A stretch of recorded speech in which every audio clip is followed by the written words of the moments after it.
నా 25 సంవత్సరాల రాజకీయ జీవితంలో ప్రతి నిత్యం ఎదుర్కొంటున్న సమస్య, బాధపడుతున్న సమస్య నిరుద్యోగ సమస్య. ఒకప్పుడు చదువు అనేది కొద్ది మందికే పరిమితమైంది.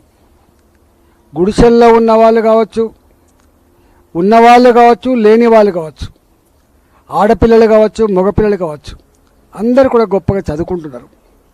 పెద్ద పెద్ద చదువు చదివినప్పటికి కూడా ఉద్యోగ అవకాశాలు లేక ఇవాళ నిరుద్యోగ యువత ఇవాళ ఇబ్బంది పడుతున్న ఈ పరిస్థితులలో మన మోడీ గారు స్వయంగా నిరుద్యోగ సమస్యను అడ్రస్ చేయాల్సిన అక్కర ఉన్నది. ఈ యువతని పనిలో పెట్టాల్సిన అక్కర ఉన్నది. దేశ నిర్మాణంలో భాగం చేయాల్సిన అక్కర ఉందని చెప్పి స్వయంగా బడ్జెట్లో 4 లక్షల కోట్ల రూపాయలు కేటాయించి నిరుద్యోగ సమస్యని ఎట్లా ఎదుర్కోవాలో విధి విధాలు ఖరారు చేసిండ్రు.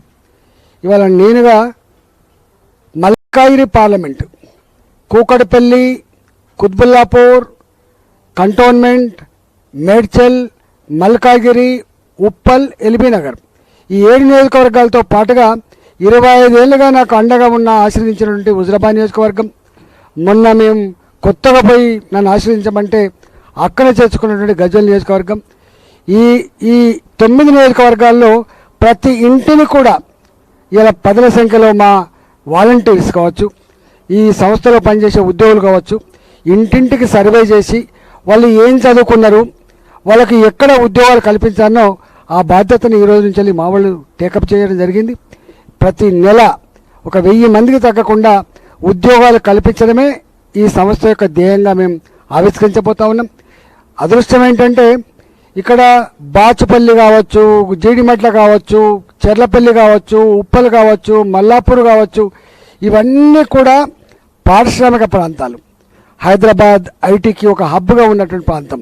ఇవాళ మ్యానుఫ్యాక్చరింగ్ సెక్టర్ కూడా గొప్పగా ఉన్నటువంటి ప్రాంతం కాబట్టి ఇక్కడ కూడా కొన్ని వేల ఉద్యోగాల కల్పన కోసం ఆస్కారం ఉంది. కాబట్టి ఇవాళ ఈ 9 నియోజకవర్గాలే కాకుండా తెలంగాణ వ్యాప్తంగా కూడా అనేక మంది పేదలు మా మీద నమ్మకంతో మా కొడుకు ఎంసీఏ చదివిండు, మా కొడుకు ఎంబీఏ చదివిండు, మా కొడుకు ఇంజనీరింగ్ చదివిండు అని ఉద్యోగం కల్పించమని చెప్పిన ఎవరైతే వస్తుందో వాళ్ళందరికీ కూడా ఏదో రకంగా ఉద్యోగం కల్పించడమే మా ఎజెండాగా, మా ఉద్యోగం కోసం వచ్చిన ప్రతి మనిషికి ఏదో రకంగా ఉపాధి కల్పించడమే మా ఎజెండాగా, నిరుద్యోగ యువత లేని నియోజకవర్గాలుగా తీర్చిదిద్దడమే ఎజెండాగా ఈ సంస్థ పనిచేయబోతూ ఉంది. కాబట్టి దీనికి సంపూర్ణంగా సహకరించాలని, నిరుద్యోగ యువత ఇలా దీన్ని వాడుకోవాలని చెప్పి నేను కోరుతా ఉన్నా.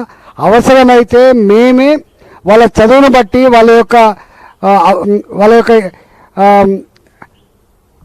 వాళ్ళ చదువును బట్టి వాళ్ళు కోరుకునే ఉద్యోగం ఇది కావాలని చెప్పి ఏదో కోరుకుంటారో దానికి అనుగుణంగా మేము స్కిల్ డెవలప్మెంట్ సెంటర్ కూడా పెట్టి వాళ్ళని డిశ్చార్జ్గా చేసే ప్రయత్నం కూడా చేస్తాం.